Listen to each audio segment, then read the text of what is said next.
If you remember, last week we talked about the Spring of Nations, the great wave of European revolutions in Western Europe and Central Europe.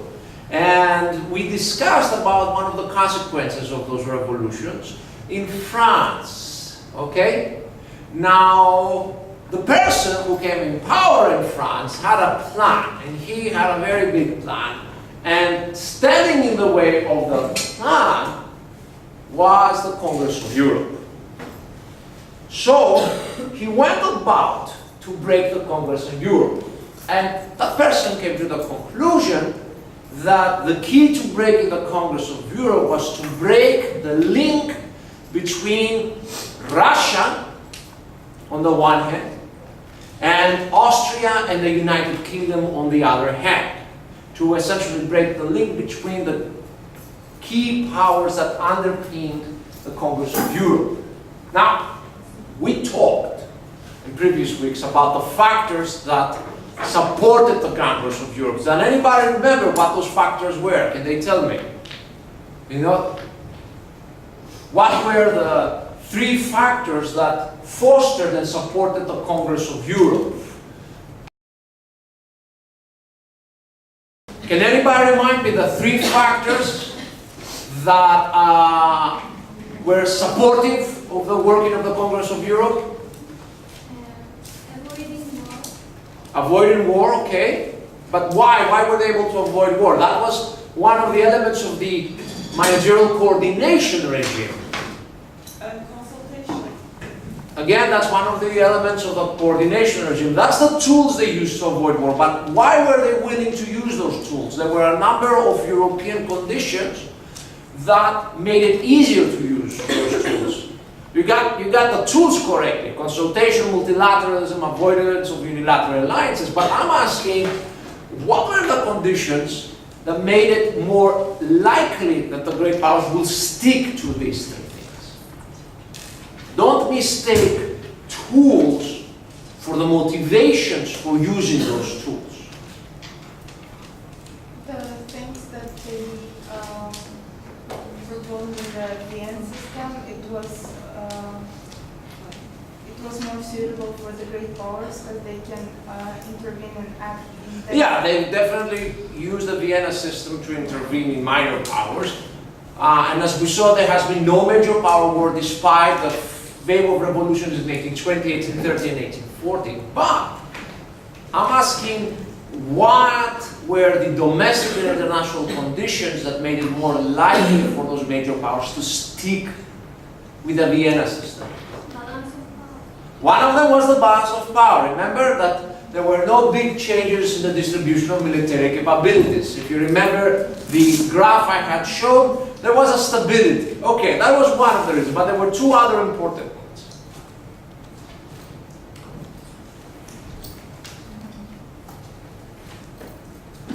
Those were ideological reasons. There was the ideology of legitimism, that government changes can only happen from legitimate authorities.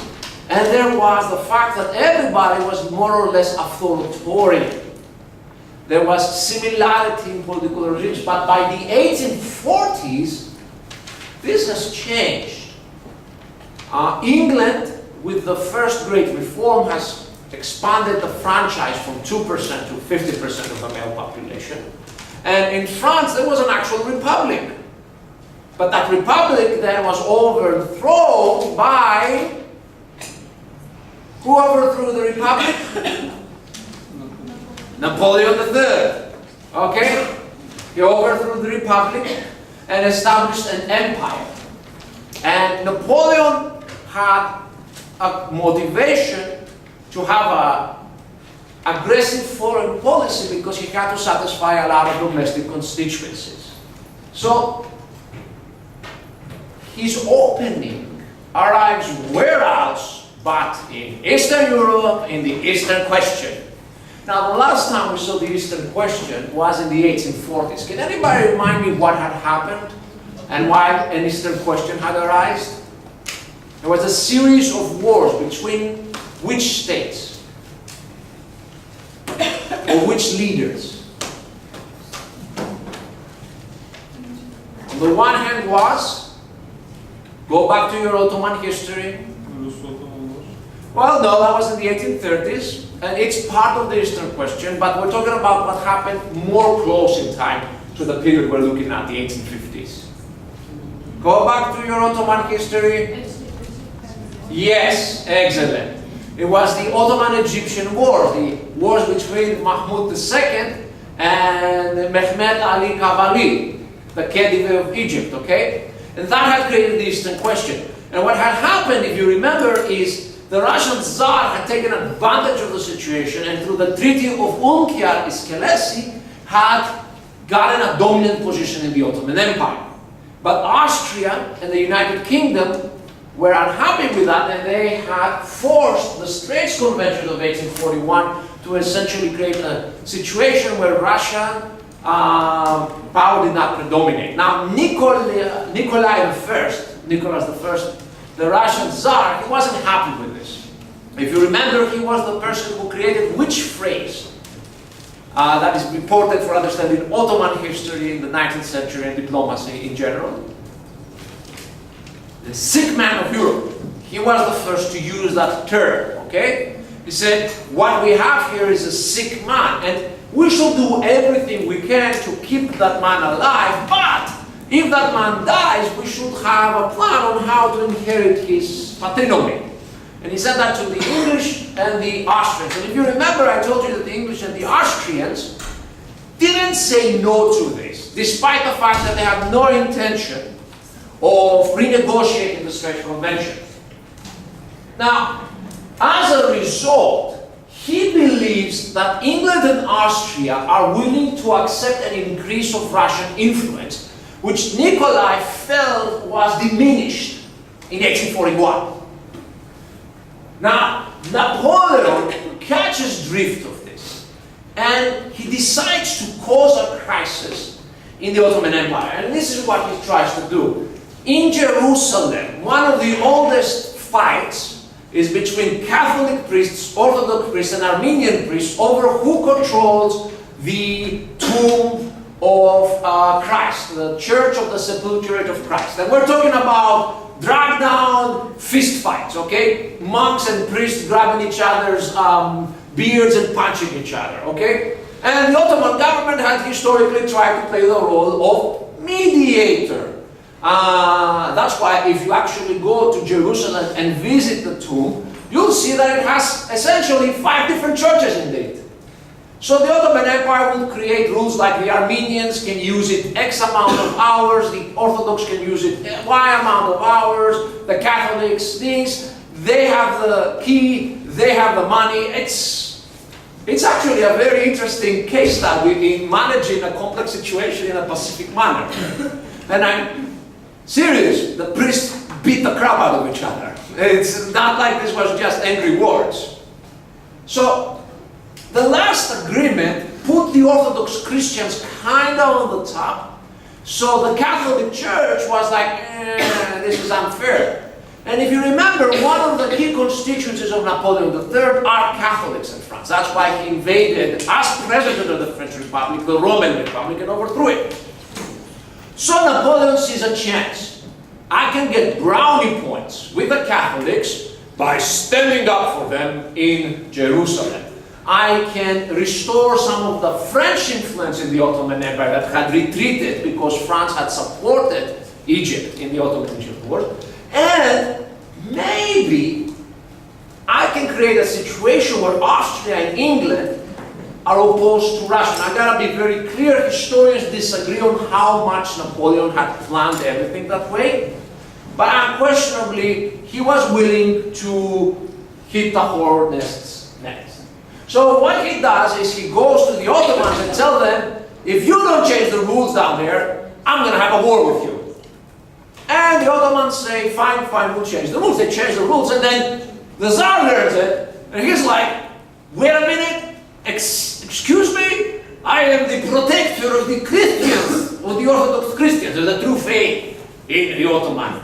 So he goes to the Ottomans, and he tells them, that thing you did for France, you're gonna fix this. And you're also going to give me some more things, like a protectorate essentially over your Orthodox population. So, cuff between the Russians and the French, the Ottomans are in a bind. They also have their own political faction fighting. Who's going to be the Grand Vizier? Who's going to be the Grand Vizier? So what they do is they end up asking the help of Stratford Redcliffe. Redcliffe is known in Ottoman historiography as the Great Elchi. I'm not sure I translate that correctly. He was the ambassador of Great Britain in the Ottoman Empire, and he was a very powerful man. Consider this, back in the 19th century, what didn't you have? You didn't have cell phones, you didn't have telephones, you didn't have the telegraph down there. So an ambassador wasn't just some nice person for photo opportunities and for signing off papers. He literally, and it was almost always a he unfortunately, he literally was the representative of the government of the country within the other country, with extensive powers, because if it takes a week for letters to arrive, or a month sometimes, well, in that 1 month, the ambassador can say, well, wait a minute, I'm going to, let's freeze time in politics until I get my news from London. Now, instead, ambassadors had a lot of leeway on taking independent action, including the ability to command military resources. So Radcliffe isn't just an ambassador. He is essentially a powerful power broker within the Ottoman government as well. Whichever of the various factions had good relations with Radcliffe had a good chance of gaining power over other factions. So Radcliffe understood his position. Back then you didn't become the ambassador just by being a well-educated person. You were a political animal. And he had very specific ideas about how the Ottomans should treat with Russia. And he may or may not have, historians crash of this, decided to use this opportunity to permanently end all Russian influence in the Ottoman Empire. There's disagreements about what actually happened, but what we do know is he told the Ottomans to resist the Russian demands, to not necessarily to risk war with Russia.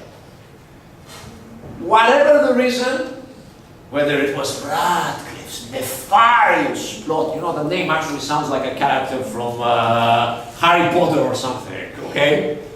Or whether it was the complete incompetence of Prince Menshikov, who was sent as the Russian ambassador and who was, to put it mildly, completely unable to act in a diplomatic way. He was a military general, he was a great Russian landlord. Great Russian landlords had serfs. They were used to whipping people around, okay? Almost the equivalent of slaves, almost, not exactly as bad, but almost the equivalent. So, you know, you send this kind of a person, I'm the big bear, and he doesn't know how to act.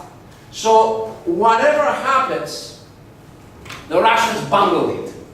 They threaten the Ottomans with war, and they invaded the Danubian principalities. This is what is today most of Romania, essentially eastern and southern Romania, Moldavia and Lachia back in the day. Well, Lachia, I'm going to use the Greek word, I don't care. Okay? And what happened is, in reaction to this escalation of the crisis, the Ottomans seemed ready to accept the thing. But instead they decided not to, and war is declared between the Ottoman Empire and the Russian Empire. Now, who cares? This is like what, the 8th Russo-Turkish War? I mean, there was a Russo-Turkish War in 1829. Now, here is why this becomes important. Napoleon takes advantage of this, and he goes to the British government. He tells them that if, because of the Russo-Ottoman War, the Russians gained territory in the East, he expects to be compensated with territorial changes in Western Europe. specifically the west bank of the Rhine and in Belgium. You understand what he did? The British are worried by what's going on in the east, okay? And Napoleon essentially gives the British an extra incentive to stop anything changing in the east by essentially telling them, if you let the Russians change the balance of power in Eastern Europe, I demand the right to change the balance of power in Western Europe and in Belgium. And you gotta understand, in the 1850s, 1840s, the British are still scared of France, okay? You don't come out of 100 years of warfare without some obsessions, okay? Let me put it that way. There's historically the Palmerston forts. If you go to England, there were all these naval forts created in South England because they thought France would invade. And this was serious. So the British are very worried about this threat. So what they do is they go and ask Austria, can we do something short of a complete war to stop the Russians? And the Austrians, you know, they are terrified of the Russians. That Russophobia, legitimate to a point, that had started in the 18th century because of Catherine the Great and had abated just because of the French Revolutionary Napoleonic Wars, now was on the floor. And the Russians and the Austrians were very worried about Russian influence. And especially in the Danubian Principalities, because the Danube River was the main commercial exit for Austria-Hungary. So whoever controlled the Danube River's mouth, Russia in this case, could strangle Austria economically. So what the Austrians said to the British is, listen, we're not gonna go to war, but we'll remain neutral if you decide to do something about it, okay? The decision was essentially, let Britain take care of the threat. Now, initially the British are just doing some military movements. The initial phase of the war is really weird. You kind of get the feeling that the Ottomans didn't want to get in this war. They kind of don't understand they're in the war. They kind of get the feeling the Russians don't want to push it.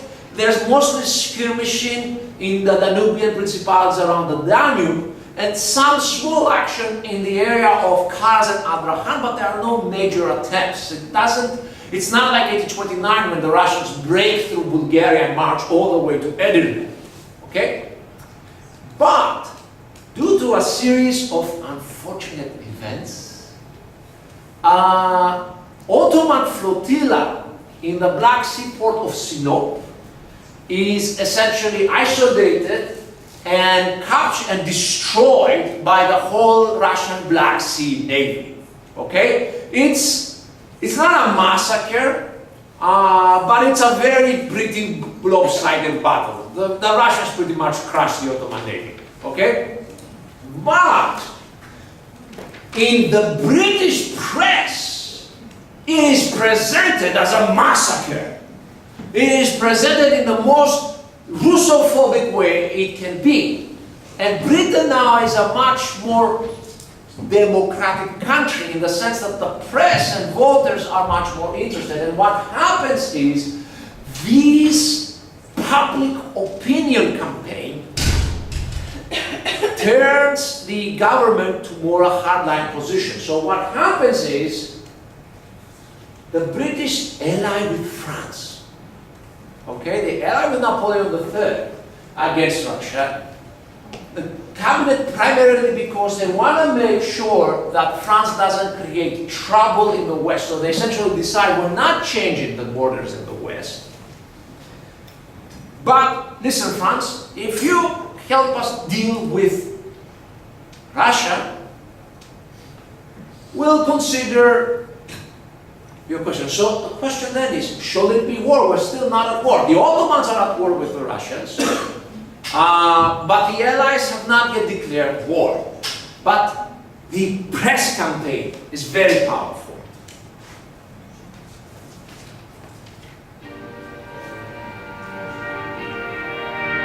The This is from a great film called The Charge of the Light Brigade.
So it is war.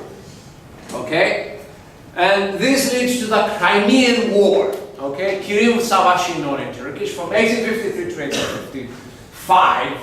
My math is bad. And what happens is, very quickly, the front lines in the Danube stabilize. And since the Russians are not coming deeper in the Ottoman Empire, the French and the English decide to invade Crimea. See, in Crimea, there is a key city for them, Sevastopol, the great arsenal city, the great fortress city, the center of the naval power of Russia in the South Seas. So the British really want to destroy Sevastopol. That is their key demand. There is criminal incompetence from British and Russian high command who pretty much muck it up. Soldiers die in the thousands from cholera. There is actually a Florence Nightingale Museum in the Harbiye barracks. You can visit it. It's a nice museum supposedly, but you have to call and get it because it's not military. So maybe we can do that. Who knows? At some point, Sardinia Piedmont, which is one of the Italian states that tried to unify Italy in 1840, actually joins the war. And you're like, why are the Italians coming to fight on Crimea? Well, they want to win French support for an alliance for the future. Okay? Now, the war ends when the British threaten St. Petersburg, Sevastopol falls, but most importantly on everything, Austria threatens war with Russia. This is important. This is the first major power war since 1815. And this is the first time that Austria threatened war to Russia. The war ends with the Treaty of Paris. Now, what were the political consequences of this war? This is important. First of all, the simple consequences. It severely restricted the Russian naval presence in the Black Sea. Sevastopol's arsenal was razed to the ground. Russia was prohibited from keeping a navy in the Black Sea. Secondly, this is the moment where the Russians and the new Tsar Alexander II decide that the idea of keeping the Ottoman Empire around as long as Russia has a protector to influence it is stupid. And from now on, Russia should seek to dismantle the Ottoman Empire at all costs. I remind you, under Alexander I and under Nikolai I, the Russians were willing to accept the existence of the Ottoman Empire as long as they had influence in it.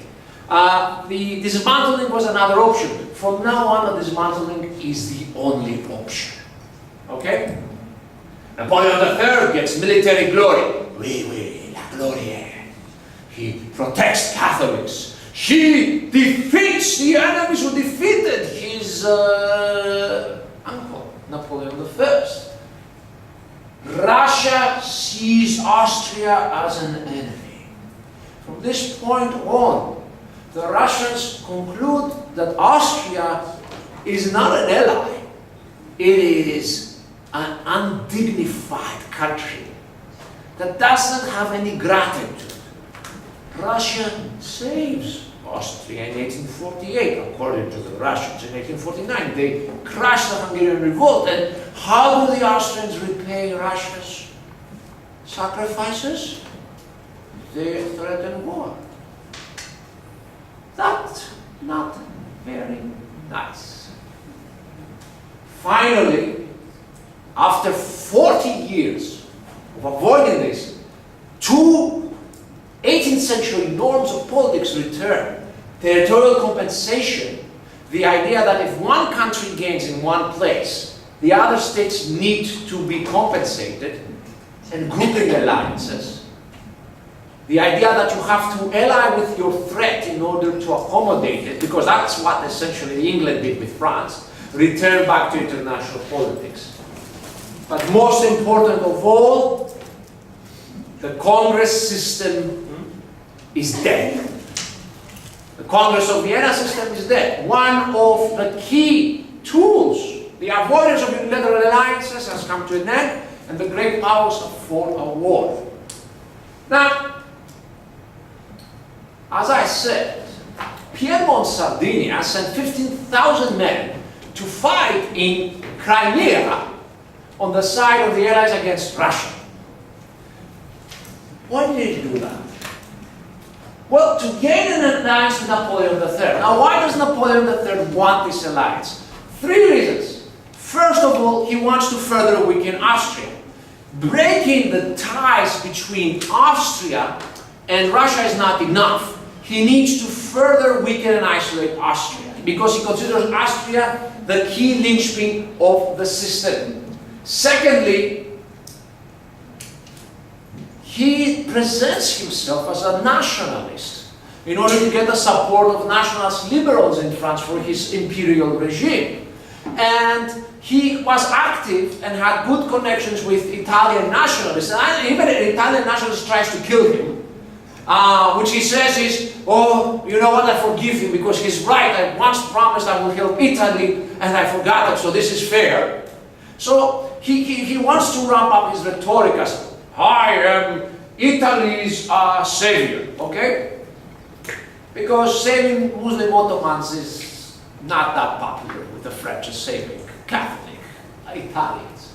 And three, well, maybe he can get some territory, especially Savoy's territories, which are part of Piedmont, Sardinia. So he tells essentially the Piedmontese, I'll help you in the war, and in return I'll get stuff from you. Okay? Okay. So, with this alliance built by the Count de Cavour, one of the interesting diplomats of the era, France and Sardinia go to war with Austria in the so-called Second War of Italian Unification in 1859.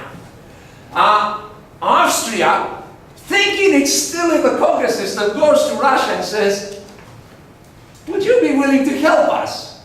And the Russians are, let me think about it. You know, 4 years ago, I had a war, you know, with England and France, and you kind of threatened to go to war with me on the line. So, you know, I don't think so.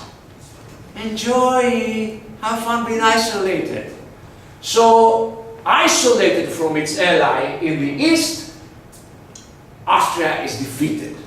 Okay? Now, what happens is this. Austria loses Lombardy to Sardinia, Piedmont, but because the Austrians are too proud, instead of directly ceding the territory to Piedmont, Sardinia, they first cede it to Napoleon III. And then he gives it. Okay? Between 1859 and 1860, Sardinia, Piedmont conquers or annexes, with Anglo-French support, the central Italian states, including the Papal states. The Pope is essentially restricted to the city of Rome, where he only survives thanks to French help, and Naples. Garibaldi actually takes Naples. If you remember from last week, we had the Giuseppe Garibaldi video, the most interesting man in the world, the red shirts, okay? In return, Piedmont Sardinia gives up Savoy to France. Let me explain. Savoy is the actual hometown of the kings of Piedmont Sardinia.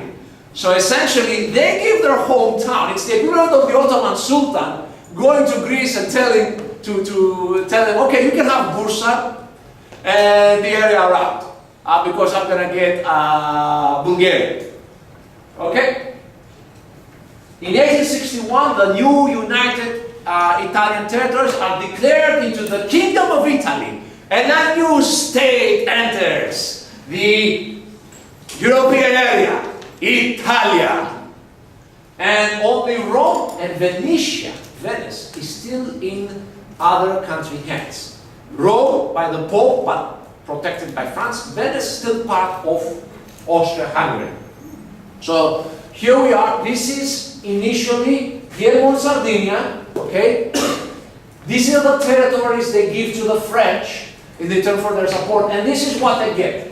Lombardy, Parma, Modena, Tuscany, the Papal States except from this part, and the Kingdom of the Two Sicilies. This is how the modern Italian state is created. Only Venetia and Rome in here is still independent. Well, not independent, but under foreign rule. Also, this is an important point in history because one of the most important international organizations, non-governmental international organizations, is created as a result of this war. The Committee of the Red Cross.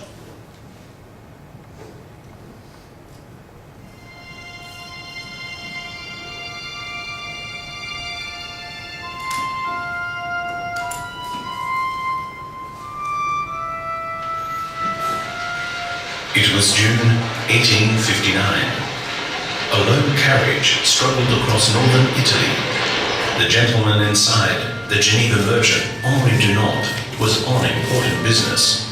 He was determined to be given an audience by Napoleon III, the powerful Emperor of France. Dunant knew that Napoleon was now somewhere nearby with his troops. Dunant suddenly found himself in the midst of a battlefield.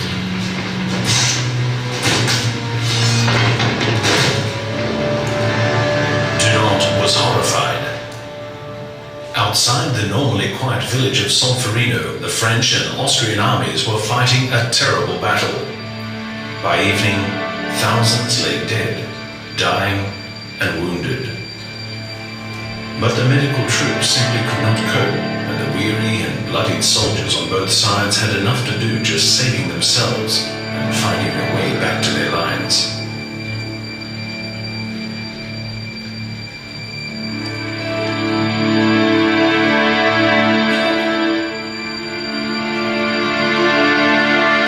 Dunant forgot all else. Help was crucially needed. Resolutely, he set up a makeshift hospital and a church in the village, where the dying and wounded could receive attention and care in peace and quiet. He was joined by the villagers, the women, the elderly, who tried to help as best they could. They treated the French and Austrians alike, even taking care to record and send their last goodbyes to loved ones. Day and night they worked tirelessly, nursing the victims. Dunant finally returned to Switzerland, but he could not forget. His book, A Memory of Solferino, was published in 1862. Dunant proposed the establishment in every country of a neutral, independent body of helpers who could provide protection and care for the wounded in case of war, regardless of side. The idea was revolutionary and it found willing ears. Shortly afterwards, Dunant and 4 other men formed the International Committee of the Red Cross, the ICRC. In 1864, an international diplomatic conference in Geneva was called. The result was the adoption of the First Geneva Convention for neutral humanitarian aid and protection for wounded soldiers. Many years later, following the First and Second World Wars, other visionaries added more Geneva Conventions. These help protect wounded, sick, or shipwrecked sailors, prisoners of war, and civilians affected by war. But it was Henri Dunant whose initiative and enterprise paved the way and made a difference, showing humanity amidst inhumanity. Okay, let's take a break, but before we do, in the break, before the break, we talked about the Wars of Italian Unification. Things are going very well for Napoleon III. The Congress system is broken, Austria has been humiliated, everything seems to be going great. And indeed, he feels secure enough to start colonial adventures. We already talked about the United States Civil War. Very quickly, it lasted from 1861 to 1865. It pitted the US government versus the Confederate States of America, which was a non-recognized government. The Union won. The causes included slavery, changing political and economic balance between southern US states and northern US states. It was essentially a war of power transition, as we call it in international relations. As was pointed out initially in the class, the UK and France were sympathetic to the Confederacy, but they were not willing to risk a war with the United States. The war is important because, first of all, it's the largest war fought since the Napoleonic Wars in the Western world. 3 million men were mobilized, 600,000 died. It was the first mass use of massed armies. And in many ways, some of the elements of World War I are going to be pre-seen in this war.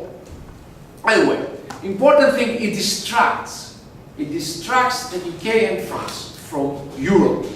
And to compound things, we already talked about this, Napoleon III even engages in an adventure in Mexico, actually a war.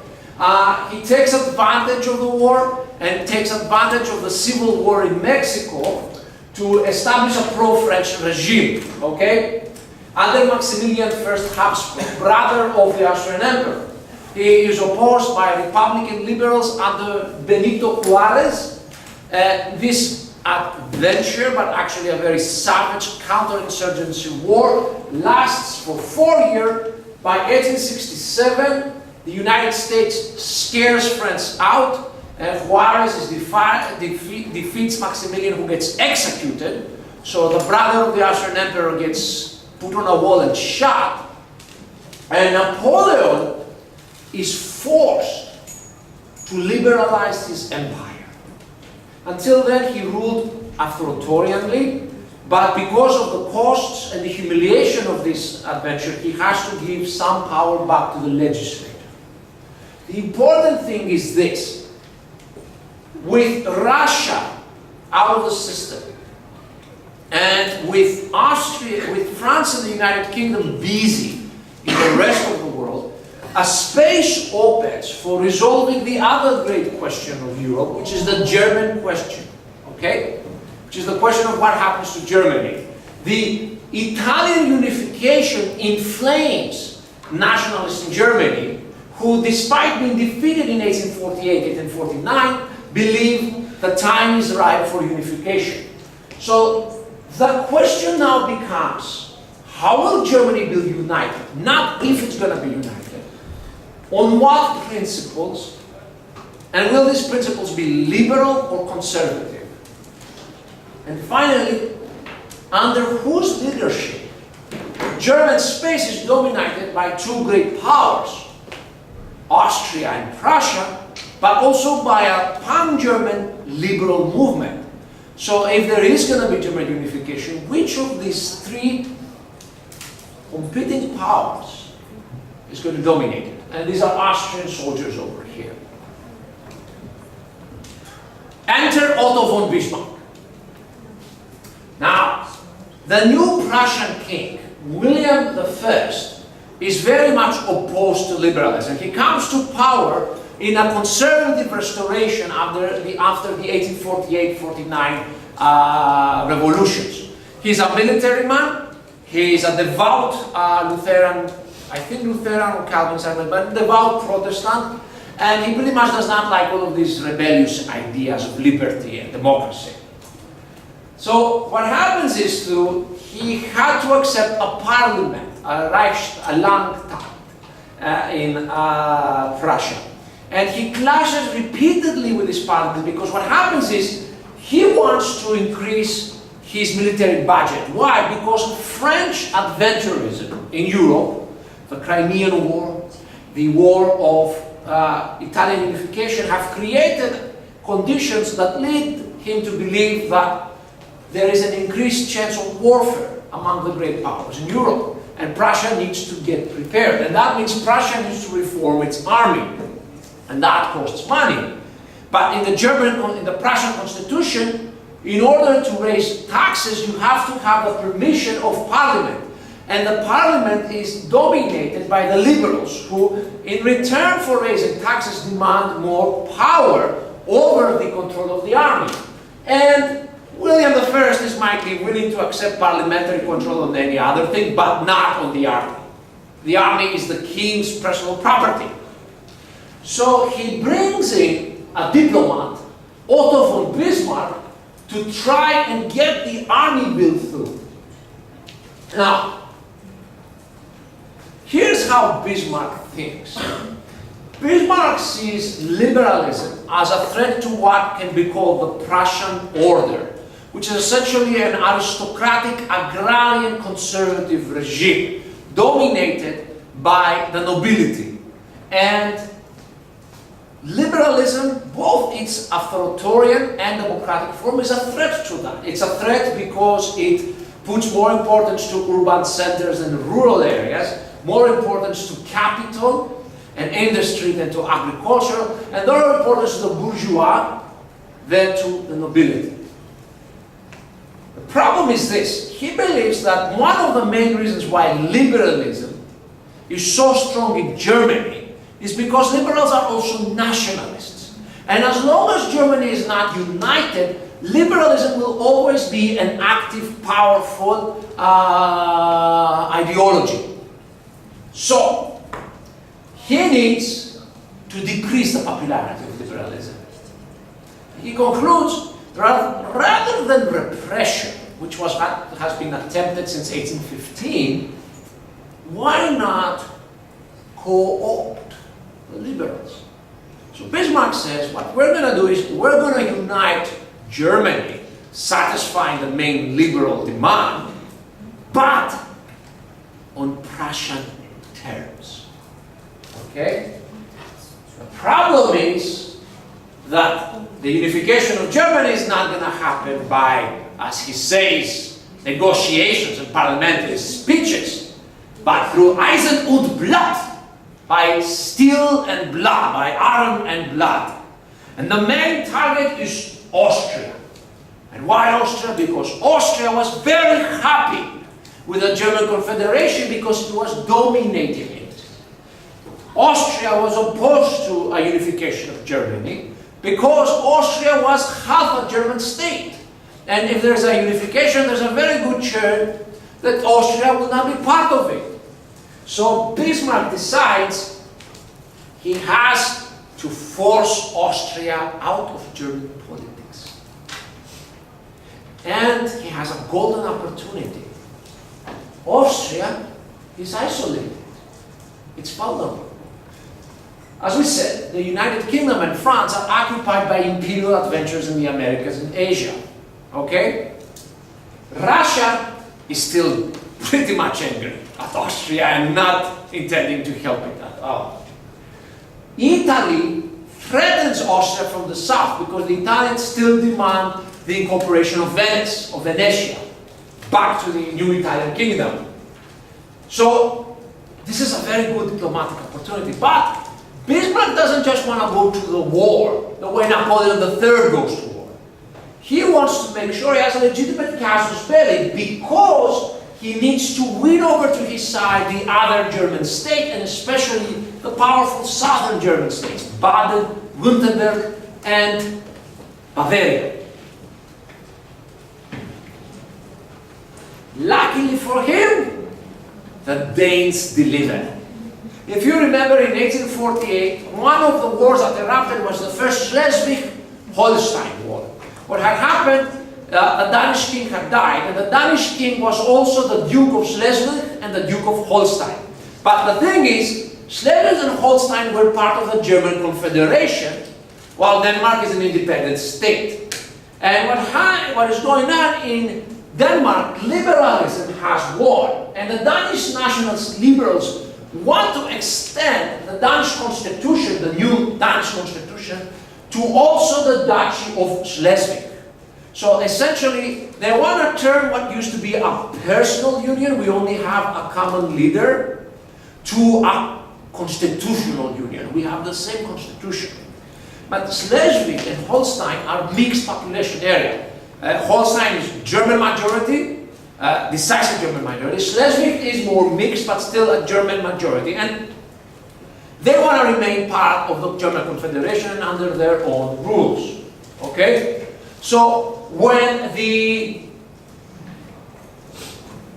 Danish nationalist liberals, called the Eiderdanes, because they wanted the borders of Denmark and the river Eider, push through a new constitution and say this will hold to Schleswig, the nationalists in Schleswig and Holstein react and declare they want to break the connection and union with Denmark. Now, initially the German Confederation takes the side of the Holsteiners and the Schleswigers, but reacts in a very moderate manner because they don't want war. They hope Britain will mediate, because in the First War, Britain had taken decisively the side of the Danes to a point. Bismarck sees this and says, here's how I will win the support of the national liberals. I will show them that I am more German than the German Confederation. And how I'm going to do it is, I'm going to escalate the crisis independently of the Confederation. So what he does, he goes to war with Denmark. He declares war to Denmark and says, I'm taking Schleswig into the German Confederation. I will save the Germans of Schleswig from the vile Danish imperialists. Austria initially is resistant. It doesn't want a war with Denmark. It doesn't care about the bloody war with Denmark. But ends up having to join the war because if it stays out, it felt it would lose prestige in Germany towards Prussia. This leads to the Second Schleswig-Holstein War of 1864, in which Denmark is decisively defeated. And the war is a key war because some new technologies, the telegraph, and also this is the first war where the Red Cross is active, enter into the conflict, but most importantly, the bolt action rifle.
armed with the old percussion cap rifles. You have to rearm yourself, you have to take out the thing and put it. The Prussians are armed with bolt action rifles. Clack, clack, clack.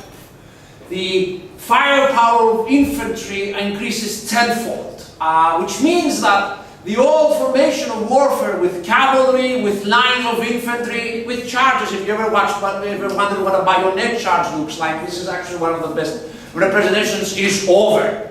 War now is won decisively by the side that has the superior firepower. But it's going to take a while for everybody to understand that. Now, the Danes are defeated, and Schleswig-Holstein are taken from Denmark. But instead of being incorporated in the German Confederation as German states, they're kind of created as protectorates of Austria and Germany, of common protectorates, okay, by the Gastein Convention. This is a trap. You see, it is Bismarck who pushes for this. Why? He wants to create conditions that will create continuous tensions between Austria and Prussia, but he wants to be able to say those tensions are constitutional. This isn't about Prussia and megalomania. No, this is about questions of law. And those tensions happen. And what happens is, in one of the crises, Austria makes a wrong move. Feeling itself powerful, it forces the German Confederation to mobilize against Prussia. It doesn't want to go to war, it wants to pressure, Prussia by essentially raising the whole army of Germany against it. Well, that's exactly what Bismarck wanted. Prussia takes advantage of the mobilization, presents itself as the victim of Austrian and German Confederation treason, declares the German Confederation defunct, and declares war on Austria. This leads to the Austro-Prussian War, also known as the 7 Weeks' War. On one side is Prussia, plus a number of minor northern German states, plus Italy, who joins. Italy starts its history of opportunistic alliances now, who joins in order to get Venetia. This picture is actually from the Battle of Custoza. These are Austrian, Polish Uhlans charging Italian Bersaglieri, and on the other side is pretty much everybody. Austria, Saxony, Bavaria, and the minor German states. In Italy, the Austrians defeat the Italians, starting another tradition of international politics, unfairly but true, at Custoza and at Lissa, but it's unimportant because at Kaliningrad, in what is today the Czech Republic, the Austrian army of the north is decisively defeated by 3 Prussian armies. This is a map of the alliances. In red and pink are Austria and its German allies. In blue and light blue are Prussia and its German allies. In green are some idiots that try to stay neutral, which doesn't really have any effect. Okay? I already showed you a movie, so not another one. With the Treaty of Prague, the German Confederation is dissolved.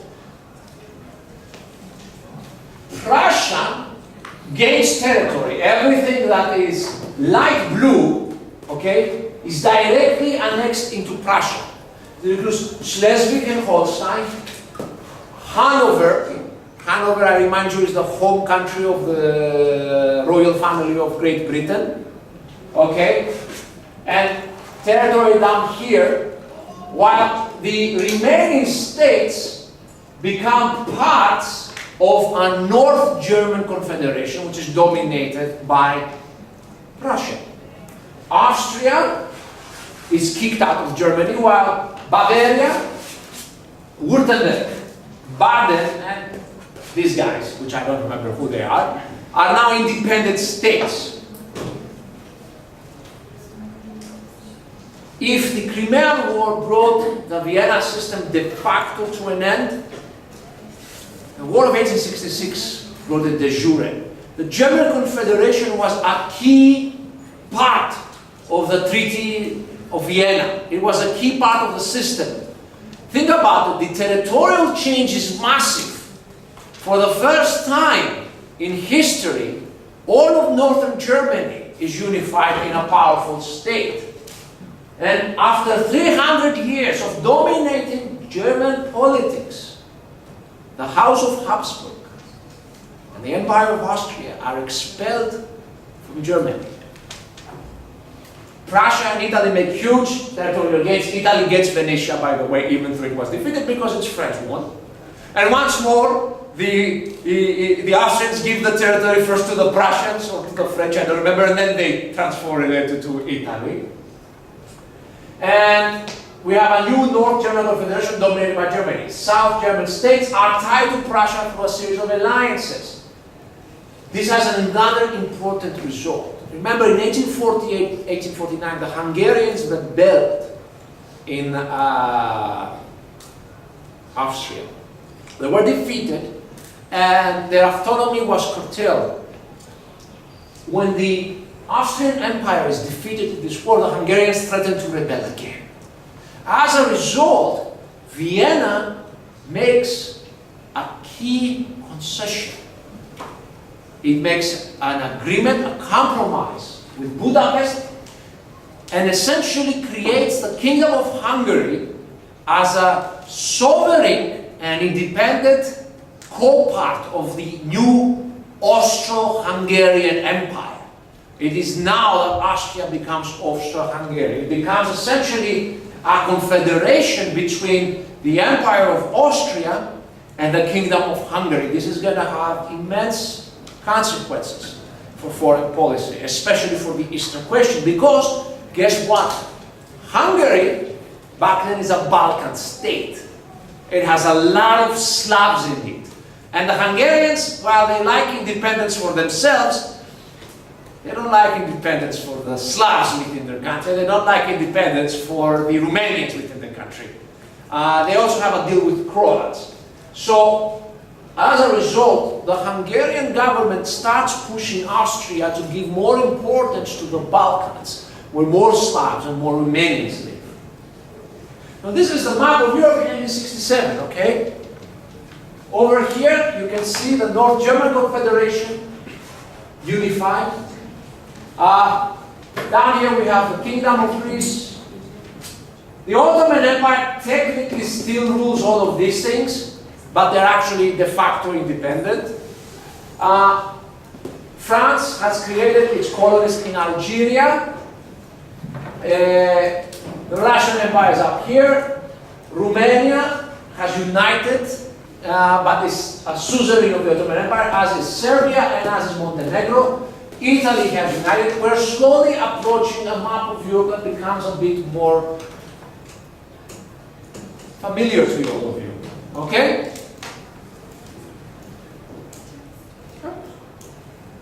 My computer has decided to hate this map. Why do you hate this map, computer? I like it. And this is Hungary, by the way. You see over here the Kingdom of Hungary. This used to be directly ruled from Vienna. Now it's ruled from Budapest. And it's a huge country, by the way. It's the size of half the Balkans. Okay. Oh, great. I always hate it when it does this. Why are there 2 pages open? Close. My PowerPoint has a soul of its own, everybody. Anyhow, right. In your papers, what are the 2 key wars of unification that we just learned about? Okay, where were the main wars fought that broke the power of Austria in Europe? Okay, in your notebooks. 2 wars that broke power of Austria.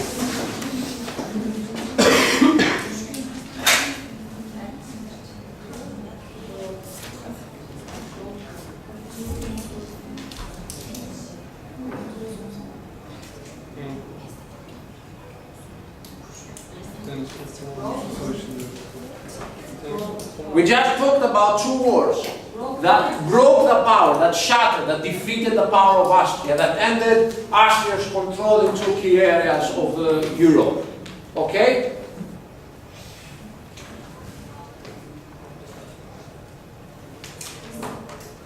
Which wars were those?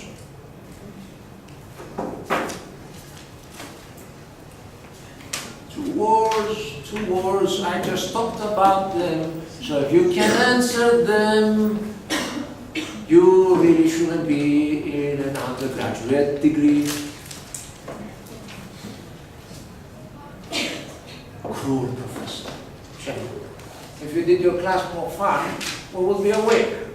Oh, that's legitimate.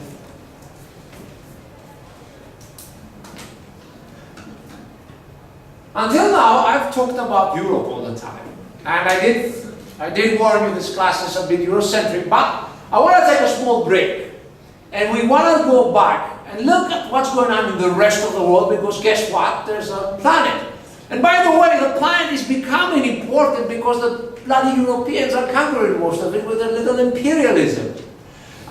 So global politics is going to become increasingly intertwined with European politics. We already saw this in the way that the preoccupation of France and the United Kingdom with colonial adventures, with imperialism, opened up the space for Otto von Bismarck and for France to do things to Austria. So, let's start with Asia. Okay, the key events of Asia in the period from 1815 to 1870 are, first of all, the opening of Japan to the world. Ever since the 1600s, Japan was an isolated state. It had a policy of total isolation. If you were a foreigner and you were caught on Japanese shores, you were killed, pretty much. Only the Dutch had the right to trade with Japan, and only in one city. Okay? What happens is the United States of America and the UK, using as a pretext the execution of sailors that are shipwrecked on Japanese shores, forced Japan to open to the world. This leads to a period of violent conflict called the Bakumatsu Era, okay? Which lasts from 1853 to 1869.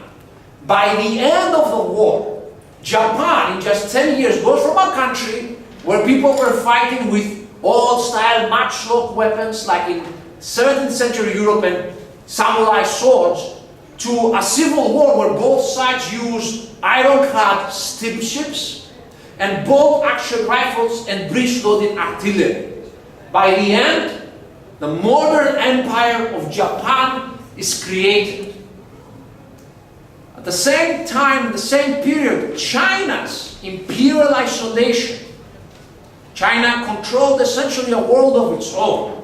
It didn't really care about what happens in the West because the West was barbarian. The Middle Kingdom had its own empire and cultural sphere that essentially was from Siberia to Turkmenistan all the way south to Vietnam and Indonesia. Well, in the 1830s, China doesn't get a choice. Britain, using India as its stepping stone, forces, together with France, in a series of humiliating wars called the Opium Wars, literally fought.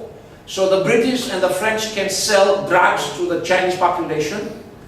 So yeah, literally two countries fought a war with another country so they could force the other country to let them essentially sell marijuana and heroin legally in it. Okay?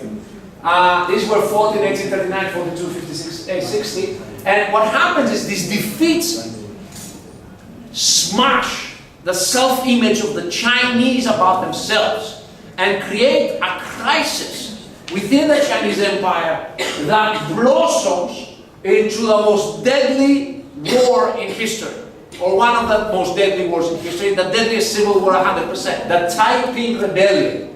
Between 1850 and 1864, in China, a crazy person that's the only way I can conclude, who claims to be the son of Jesus Christ, the brother of Jesus Christ, declares himself as the Heavenly Father, creates a revolutionary movement that is partly religious and partly Han nationalist, because the Chinese imperial dynasty, the Qing dynasty, are not Han Chinese, they're Mongols, they're Manchu, and launches a massive rebellion.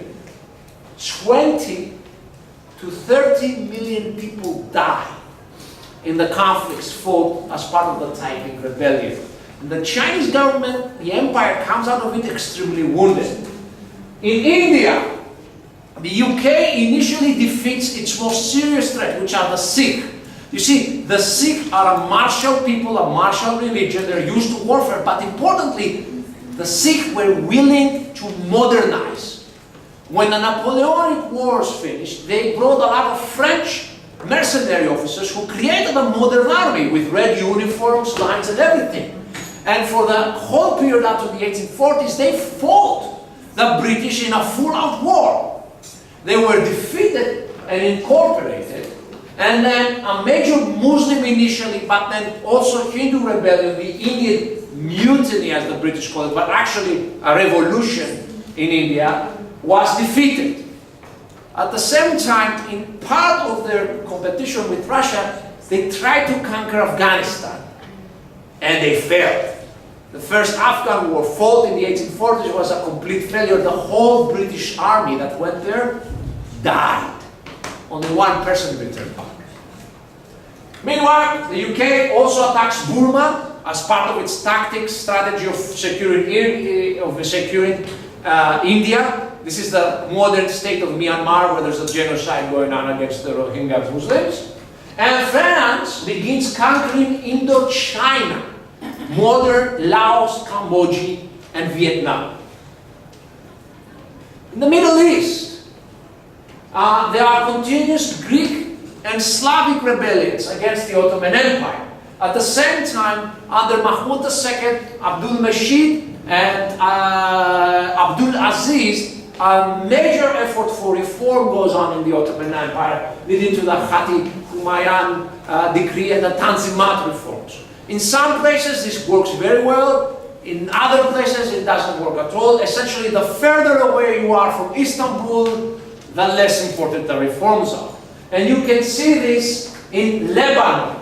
In Lebanon, a massive conflict erupts between the Maronites, which are Catholic Christians, the Druzes, which are essentially weird Islamic heresy, and the Sunni Muslims. And this conflict essentially comes to an end with Western intervention, which creates an autonomous state of Mount Lebanon. Okay? Meanwhile, Persia, which is now slowly starting to be called Iran, fights a number of wars with the Ottomans, the United Kingdom, and Russia, loses all of them, and slowly becomes more and more, rather than an independent state, an arena for the conflict between Russia and the United Kingdom.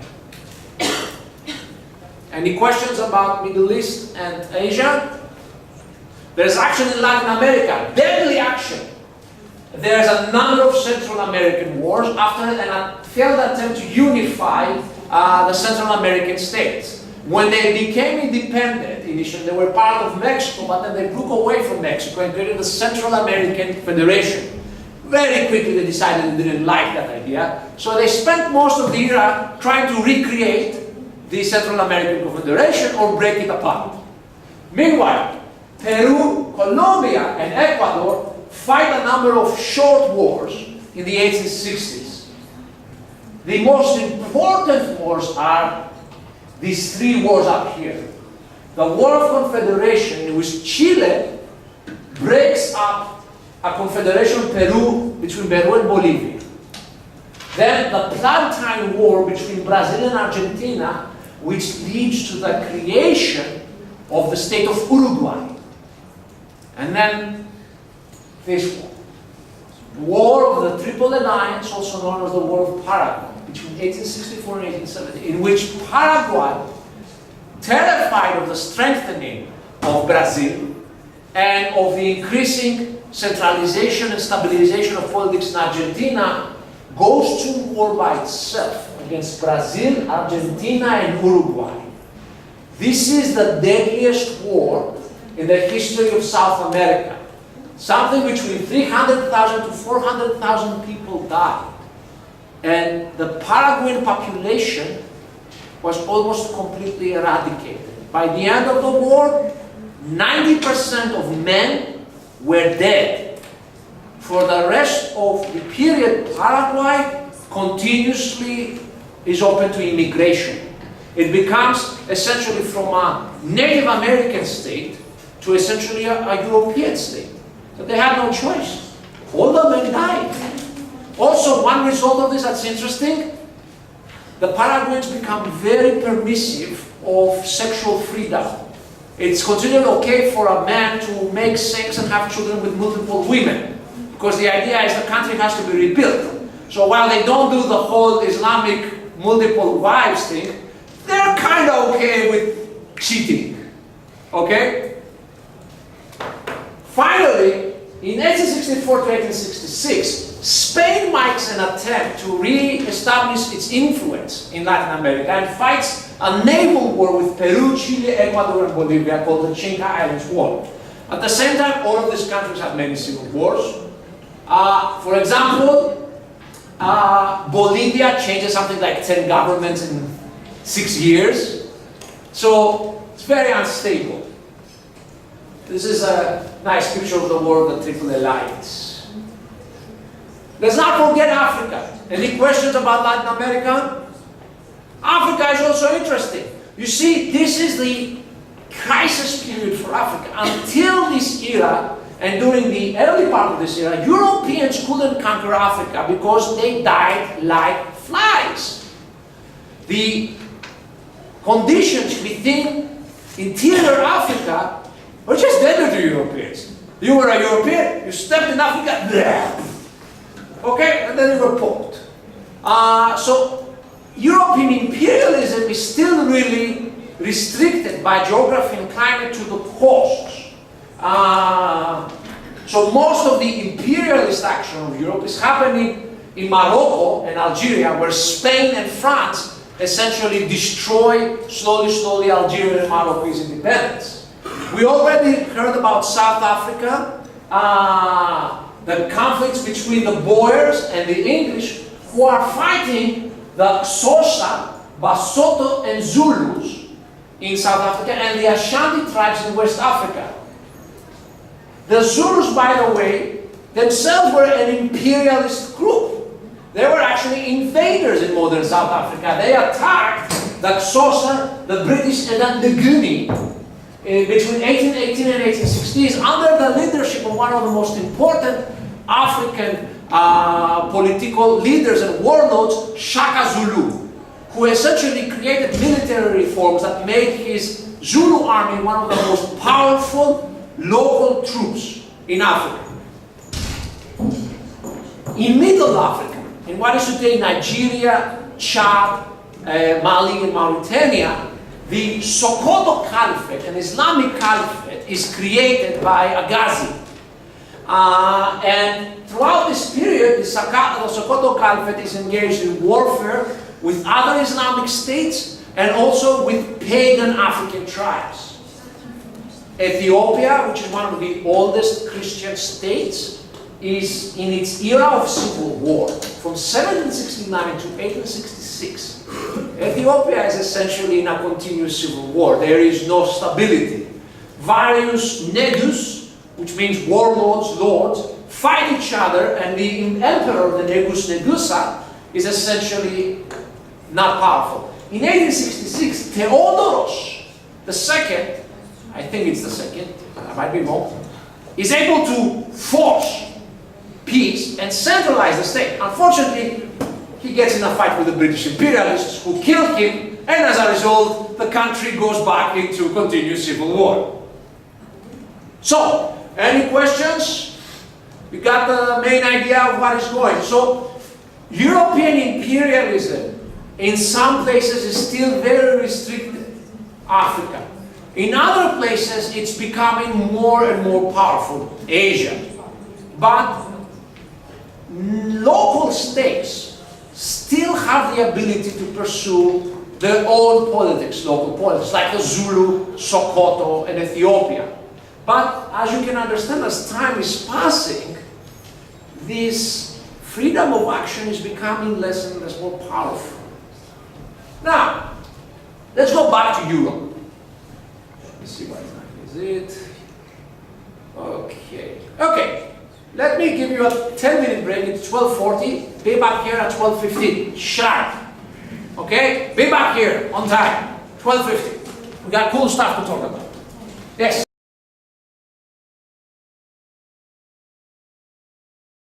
Okay. Let's go back to Napoleon III.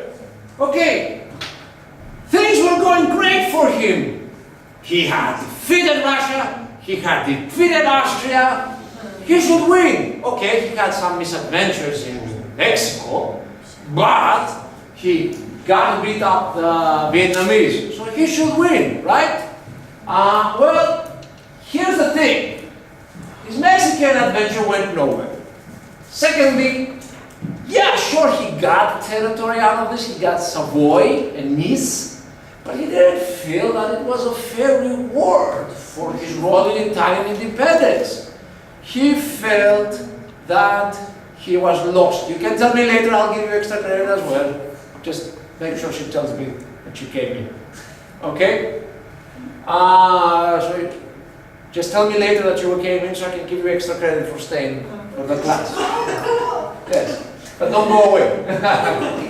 Now, he was not happy with Prussian gains after the 7 Weeks War of Austria or Austro-Prussian War, which is one of our two wars. The other one was the Second War of Italian Unification. Okay? See, he waited too long.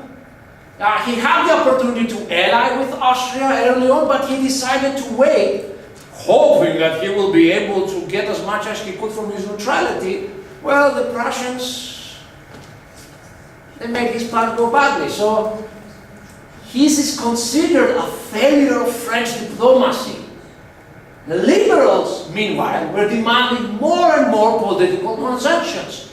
It's not enough that there's elections. It's not enough that there's a parliament. Maybe Napoleon, you should give power to the parliament. So, let me put it this way. Napoleon III's whole career had one target: destroy the Congress system and go back to 18th century politics, to the times of Frederick the Great, Maria Theresa, and Catherine the Great. Those good old times of rapaciousness, avarice, and no mercy politics. Guess what? He sucked at those politics. He was terrible at it, and he just came to the conclusion that he was terrible at it. Okay? So, he needs to get a victory, a win. He needs to show that he is still the top dog. Where to get compensation? Now, Napoleon swallows the bitter pill of the creation of the North German Confederation. But he believes that he can gain prestige by absolutely putting himself as the defender of the South German states. Bavaria, Baden and Württemberg. And Bavaria is a Catholic country like France. So he presents himself as, I will defend the freedom of Southern Germans from vile Northern German Prussian uncultural domination. Okay? So initially he tries to win the Prussians over by telling them, look, I'm very okay with you guys doing these things in Germany, but would you be okay if I gobbled up Luxembourg and Belgium? Okay? Would you support me? And initially Bismarck was lukewarm. Yeah, we can talk about it, because when somebody gives you rope to hang themselves, you help them along with it. Since Bismarck knew that any discussion of Belgium becoming annexed by France would probably make England go to war. There was no opportunity of England tolerating that, but why not humor him? Yeah, we'll consider it, but the second time, in 1866, 67, When Bismarck asks for this, when Napoleon asks for this, Bismarck is very clear saying no, and if you dare do anything to Luxembourg, there's going to be war. This leads to the London Conference of 1867, which essentially solidifies Belgium as a neutral state protected by all the great powers. Fine. Fine. Napoleon never gives up.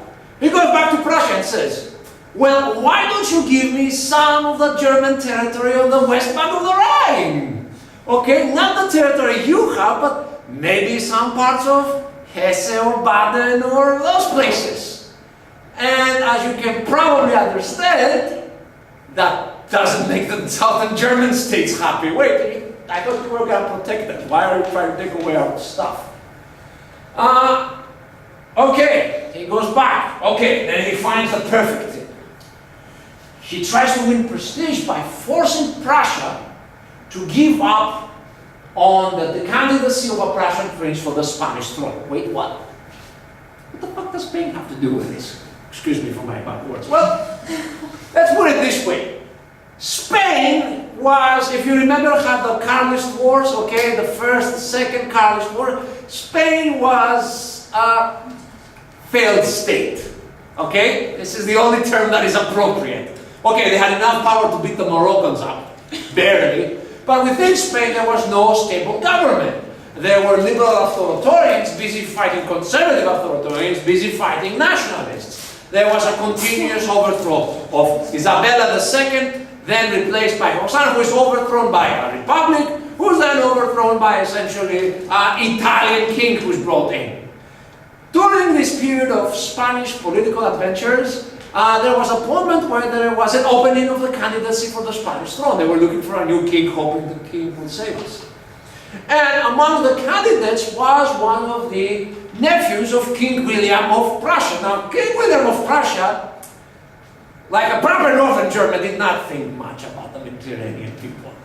Frankly, he didn't even like the idea of anybody from the house of Hohenzollern being associated with a failed state. So he was kind of lukewarm with this whole idea and actually told his cousin and his nephew, like, I'm not sure about this. Let's think about it. Okay, so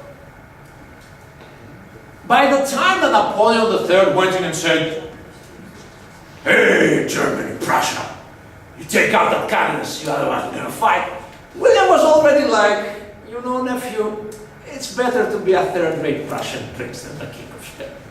Pretty much. It's much better. And he was about to order it. And, you know, the French ambassador comes and tells the king in a nicer way, we would want you to give up on the candidacy. And William says, fine. I was going to do it anyway. It's Spain. Okay? Well, Bismarck learns this, and he was like, I want to get to southern German states, parts of the German Confederation under Prussia. They're resisting the little dumb bastards, and they're resisting because they feel France would protect them. So, let me take this telegram, okay? He takes the telegram sent by the king to the French and to him to announce that I've pulled out the candidacy and we're all fine with France. And he literally changes the word to present it as if the king insulted the French ambassador. Like, not just said, fine, we're okay, this is all good, but literally, how dare you say something like that? And who the hell do you think you know you are? And you know who I am? I'm the bloody king of Prussia. As I said, ambassadors back there are important, and insulting the ambassador of a country back there was considered, I mean, it's still a big deal, but back there it was a really big deal. And then what Bismarck does is you know how in our days there's all those scandals because somehow the secret telegraph got leaked into the public or the secret communique got leaked? Yeah, that's what he does. He leaks it to the public. He goes on the newspapers and all the newspapers are like, France humiliated in Germany. And of course the French newspapers that are taking advantage of the freedom they got, they go like, jamais, this will never happen, France will never be humiliated. And then there's this massive elite popular opinion driving France towards war. And Napoleon III, beset on the one hand from the threat of liberals demanding more power for parliament, and on the other hand feeling that he has to rebuild his prestige, he declares war on Prussia over a telegram. Yeah, literally the actual onset reason for this war is the telegram. I mean, it's not the cause, that is the onset. Okay, of course he says, oh, you have insulted the French honor and blah, blah, blah, it's over honor, but essentially it's over a telegram. Okay, why the hell would you do that? You remember Louis the 16th, the King of France? Remember why he went along with the radicals to declare war on Austria and launch the French Revolutionary Wars? The radicals obviously wanted to radicalize the revolution and they thought war would be good. But why would the king go hand in hand with the people who want to kill the king and declare war on Austria? What did he think the war would do? Shore up his popular support, because he thought in the war the people will come to love their king again and support him, and he will then use this popular support to defeat the radicals. Yeah, this is really what's going on here. Yeah. Napoleon III goes to war with, at that point, the most powerful industrial state in Europe, because he thinks that if the war happens, the people will love him and he will be able to stop the liberals from overthrowing him. Yeah. Now, Bismarck welcomes the war. First of all, because the nationalists in Germany are like, war, okay? Secondly, he thinks he can use the war to force the German states to join his Prussian-dominated North German Confederation. Okay? So, finally there's a big war in Western Europe. Until now, all of the great power wars have happened in Central Europe or in Eastern Europe. But now we finally get, for the first time since the Napoleonic Wars, war in the West. On the one side is France, and that's it, just France. And on the other side is the North German Confederation, led by Prussia, plus Bavaria, Saxony, and Württemberg, okay? So once more France succeeds in getting itself in a coalition war with itself having no allies. Austria, the United Kingdom, Russia, and Italy all stay neutral, the Italians included. France goes like, hey, Italy, you helped you unite, why are you so ingrate? And Italians go like, mi dispiace. But so did the Prussians help me unite, so no guerra, pazze, okay? Indeed, Italy is like, this is excellent, because what happens is Napoleon has to pull back the troops that were protecting the Pope in Rome. So the Italian state takes advantage of it and invades the Papal states and conquers them and incorporates Rome into Italy as its eternal capital. Okay? This war can be divided into two phases. In the first phase, called the Imperial Phase, very quickly, under a very intelligent plan developed by Helmut von Moltke, one of the great strategic thinkers of all time, and the German General Chief of Staff, quickly defeat Napoleon III and destroy and capture his imperial army, the Battle of Sedan. This happens within 2 weeks of the start of the war. Quick. Bismarck is like, yeah, quick war! It's like the Austro-Prussian War again! That was 7 weeks, this is less than 7 weeks, we're the best! Okay, now I'm gonna get a negotiated peace with whoever rules in Paris and the war will end.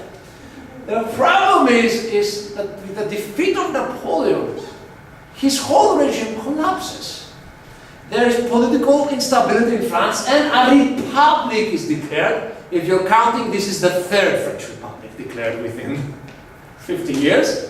The first one was in the Revolution, the second one was in 1848. This is the third French Republic, okay? So, you know, in Turkey they talk about Birinci, İkinci, Cumhuriyet. You guys have a lot of way to go, okay, to go forward. Even the Greeks have 2 republics.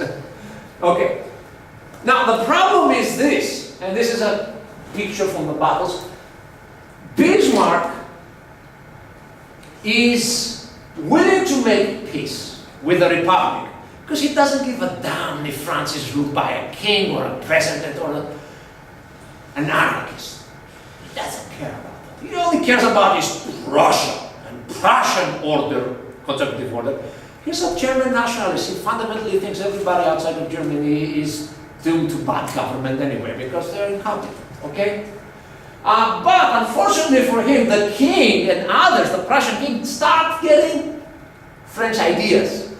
And remember how France is trying to get its natural borders? Well, now the Prussians are going like, well, we want natural borders. And this is demanding Strasbourg and the area of Alsace-Lorraine. Despite the fact that Strasbourg sounds German, it's actually a French area, okay? And Alsace-Lorraine is an area which is essentially weird. They're French people who had German accents. It's complicated. It used to be part of Germany, but then Louis XIV took it away, the dancing king, okay? Point being, he goes to the Republicans and says, well, we can have peace, but I want Strasbourg and Alsace-Lorraine. The Republicans go like, what the hell? No, we are a republic, we're a democracy, we represent the people, we can't give any territory up. Okay, we'll continue the war. This is the second phase of the war, called the Republican phase of the war, where on one side you have the French Republic, the Third Republic, and on the other side you have the German states. Since the Republicans are obstinate and refuse to surrender, the Germans decide that their only choice is to besiege Paris, okay? And this is the Great Paris Siege, and it's a real siege. At some point, they kill all the animals in the zoo and start eating their meat. So the city is actually seriously besieged. And at the same time, there's a number of battles where freshly raised Republican armies lever en masse, just like in the first revolution, but untrained, try to break the siege. But you see, this is in 1789. They're not facing 300,000 Austrians. They are facing a state that also has lever en masse. And the difference is the Prussian conscripts have done military service. They are trained. The French lever en masse might be impressive in numbers, but many of them have never held a gun in their lives. So you got 1 million Frenchmen facing 1 million trained Germans. They're defeated everywhere. With the defeat of the last Republican armies, the French Republican government comes to the conclusion that it has two choices: either surrender or face socialist revolution. Because the working class, in Paris especially, becomes radicalized by the war. So with the Treaty of Frankfurt, the war ends. France loses Alsace-Lorraine, okay? And what happens is, a revolution happens in Paris. The first, I already told you that the first socialist revolutions happened in 1848. This is the first time the socialists actually take power somewhere. So they were not exactly socialists, they were a mix of socialists, of anarchists, lots of people.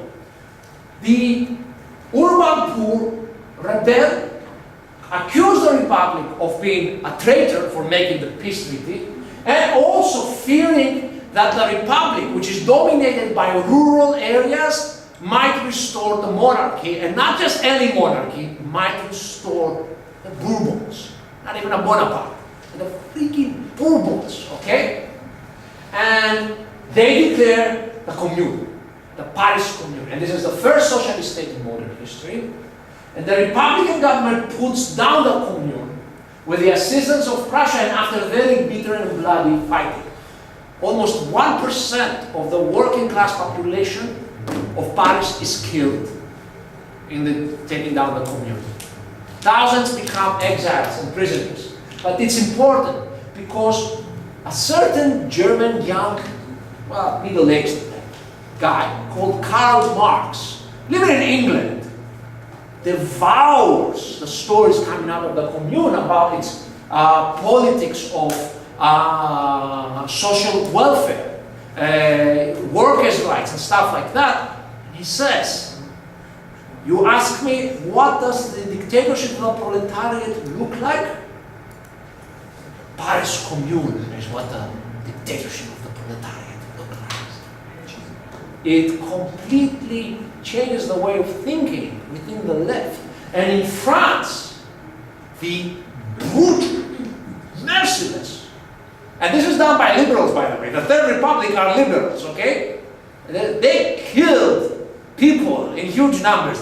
The merciless repression creates the left-right wedge, a permanent left-right wedge in French politics. And it's going to have a big impact in politics throughout Europe, because from now on, whenever somebody wanted to oppose workers' rights, women's voting, any kind of democratic, progressive terms, they would raise the terror of the commune.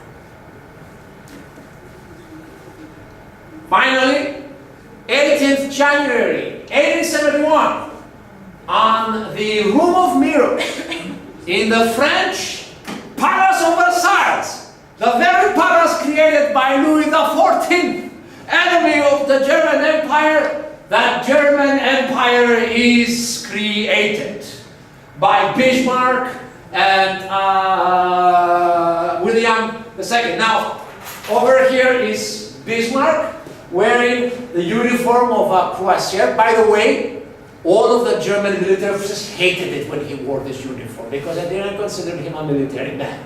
They considered it disgusting. Over here is Wolfgang. All of these people here are German generals, Bavarian generals, whatever. Here's William I, who is going to become the emperor now. Here's his son, Frederick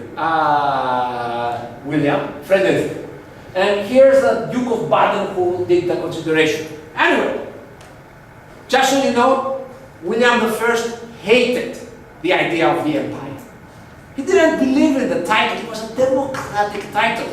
He wanted to be King of Prussia. It has nothing to do with nationalism, but he had to accept it.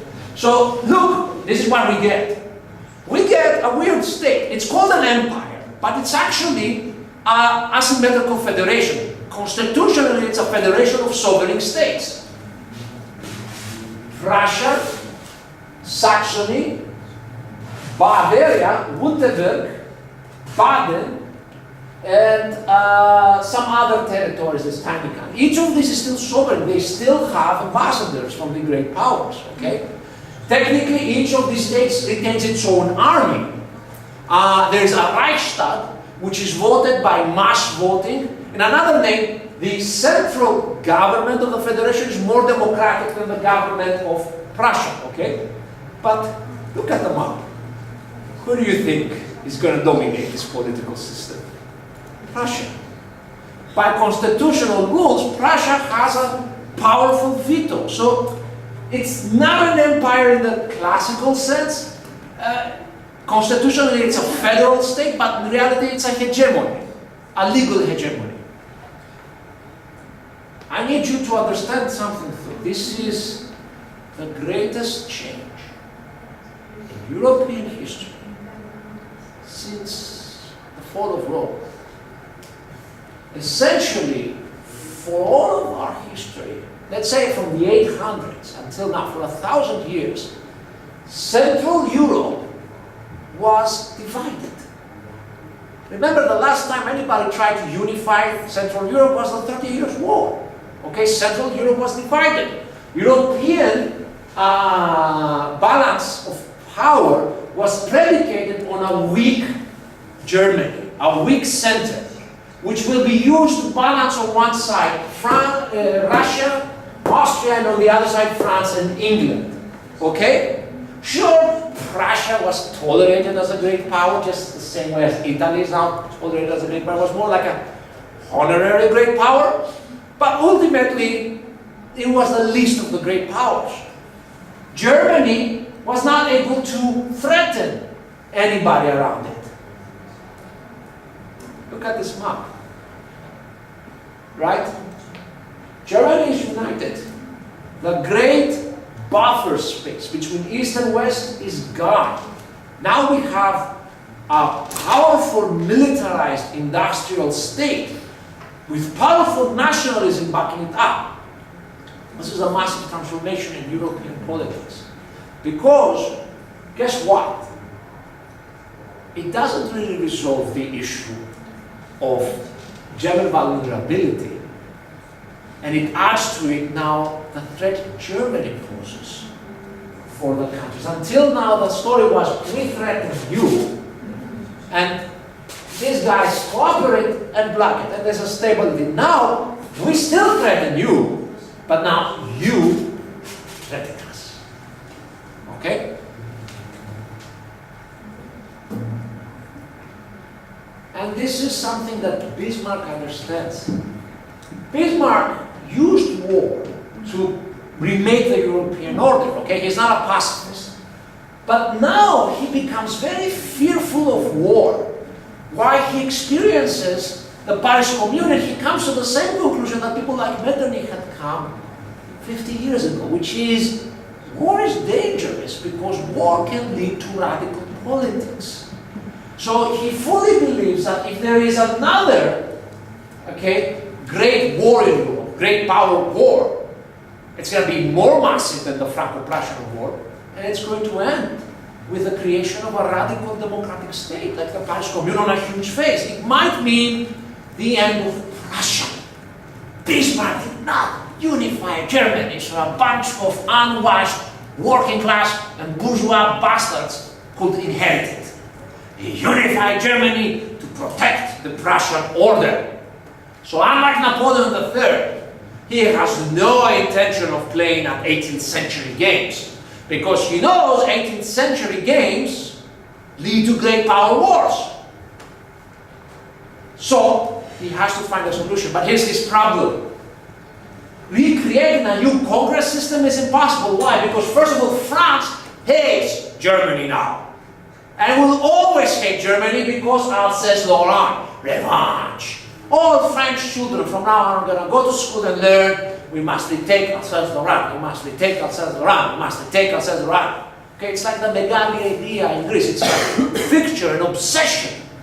Austria is weak now. Hell, it's not even Austria anymore, it's Austria-Hungary. Hungary. Eastern Europeans. And the British are busy being, well, we are the greatest power in the world. We don't really care anymore about what happens in Europe. You do whatever the hell you want. We have an empire over which the sun never sets. That's what we're going to do. A glorious isolation. And this is the last video and then you can break out. I want to give you an idea of the way that Bismarck works in politics, okay? You're going to notice something interesting about the way he tries to get his way. Okay, this is from 1866.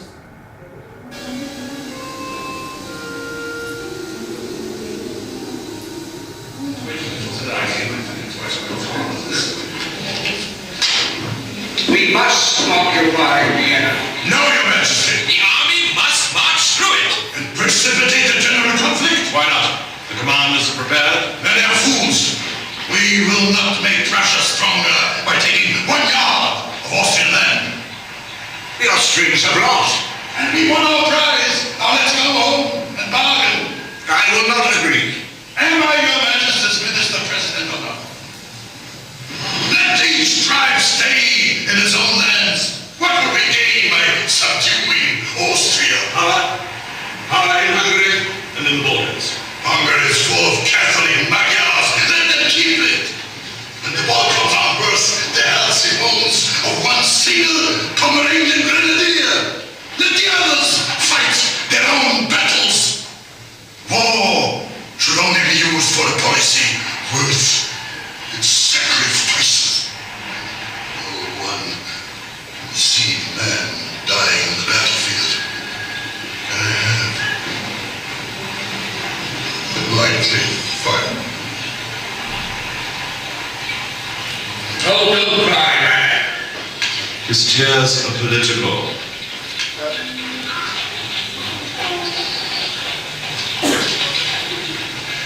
Your master won't agree. I can no longer serve you. I began this war. I can't end it. I may as well be dead.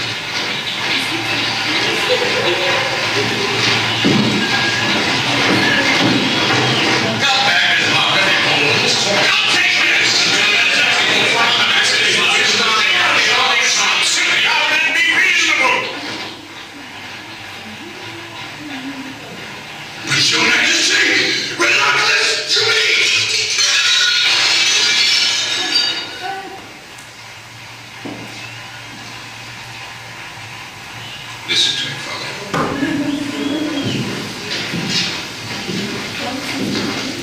I began this war for a political purpose. Now it's achieved, and everything else is nonsense. We have shown Europe our strength. Now we must use it wisely. We shall at least need the neutrality of Austria if ever we have to fight Russia or France. I agree with Count von Bismarck. You agree in this case? I'm flattered. You will return to Berlin and negotiate. With strength. Enough blood has been shed. His Royal Highness the Crown Prince speaks with good sense and humanity.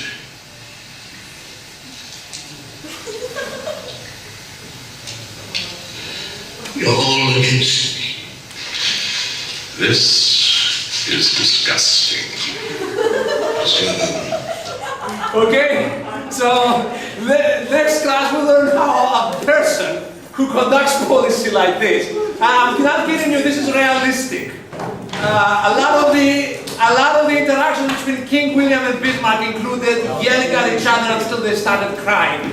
Okay, we'll see how this man tries to secure his victory. See you next week.